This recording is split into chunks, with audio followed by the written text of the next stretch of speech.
Hey Sanford fans, welcome into the 2020 Sanford Baseball Season Preview presented by Coca-Cola. I'm John McAfoose, happy to be joined by Sanford Baseball head coach Casey Dunn. Coach, always appreciate your time. Thanks, John. Well, let's start with what is an obvious strength of your team this year, and that's the pitching staff. Your whole weekend rotation is coming back. Zach Hester was just named the preseason pitcher of the year. You've also got Sam Strickland. You've also got Jesse McCord. You had some young guys last year that got experience in the midweek games in your bullpen, even though you did lose Stephen Jones and Jack Rude. You've got Connor Radcliffe and Carson Cupo coming back. You've got to feel pretty good about your pitching staff being able to keep you in just about every game. No, it's nice to have experience coming back, but more importantly, guys that have successful experience. The guys you mentioned have had, not just a good year, but good careers within our program. And, being able to have those three guys that started the majority of the weekends for us, plus, Hamp Skinner and Jalen Long that got a lot of midweek starts. It's definitely a comforting feeling knowing you've got five guys returning that have starting experience. Talk about some of the guys that you lost in the lineup. Three key losses in Jordan Fusey, Brandon Fryman, and Anthony Mulrine, and not just offensively, but what they brought defensively. Shortstop and catcher, obviously, two key positions defensively. Talk about your plan to fill those spots. Well, I tell you, it's going to be interesting. Both Brandon and Anthony, we didn't expect to lose. We with what they wanted financially and their situation here, we were a little surprised, but both of them got the financial packages they wanted, and the reality is they needed to sign, but it kind of caught us off guard. So, we're fortunate Caden Dreyer got some good experience as a freshman last year behind Anthony, and, we'll probably catch the bulk of the innings. Tyler McManus is a junior college transfer that we were able to add in June, and very fortunate to be able to get a guy of his quality and a guy that's a great student and really a good competitor. So I think those two guys will fill in admirably for what Anthony did, and both of those guys I think have the ability to probably enhance us a little more offensively. Not quite what Anthony could do on the defensive end, but two pretty good offensive players. And then shortstop, we'll move Taylor Garris over there, and while he hasn't played a lot of shortstop in his time here, he's a three-year starter. He's played second, he's played third, he's played a lot of innings in this league. When you look at it, I think he was second team preseason all-conference at a position he's never played, and I think it says what other people in this league think of him and the respect they have for him. So, I feel okay about those guys. It's just going to be now with Taylor moving to short, we've got another spot on the infield we've got to fill. Talk about some of the guys that are coming back. Obviously, you just mentioned Garris, but also a couple of preseason first-team All-SoCon selections in the middle of your lineup in Sonny DeShera and Brooks Carlson. Those are two guys that have hit.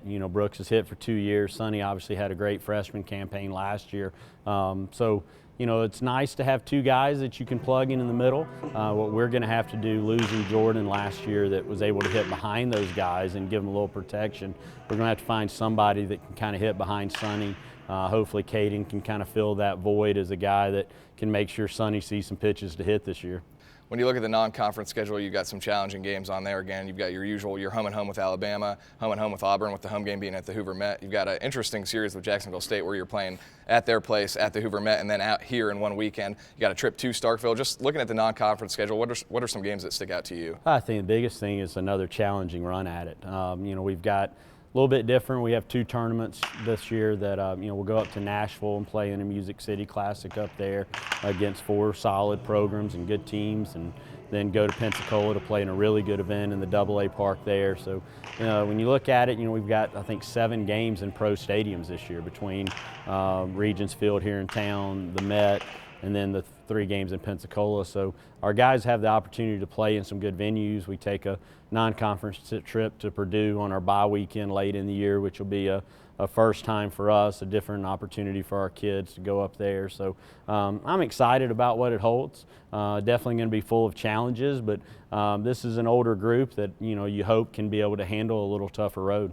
When you look at the preseason poll, you guys were picked to win by the media, picked second by the coaches. Just give us a little bit of a preview of the Southern Conference, what you expect from some of your competition. I think it's a really old league. We can talk about our experience and how that helps us, but our league as a whole is a very veteran league. Wofford that the coaches pick first, they return a lot of guys. When I was going through the preseason ballot, I think they had 8 position players nominated out of 9 spots. So they have an older team, and as most of our league does. You know, we've got some really high-end arms.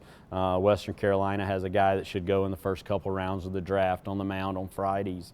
Wofford has a really high round pick, draft eligible sophomore. So there's some really good arms in this league that have been through the league and have had success in it. So it's definitely going to be a challenging run.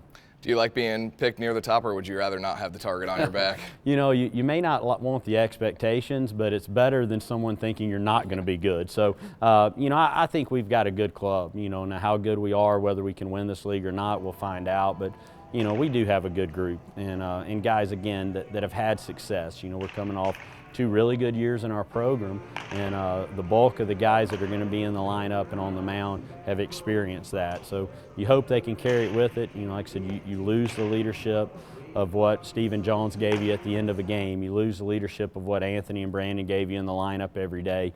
And that's going to be tough to replace, more so than their statistical numbers. Just the presence that they gave us is going to be a challenge. Coach, appreciate your time. Looking forward to the season getting started. Thanks, John.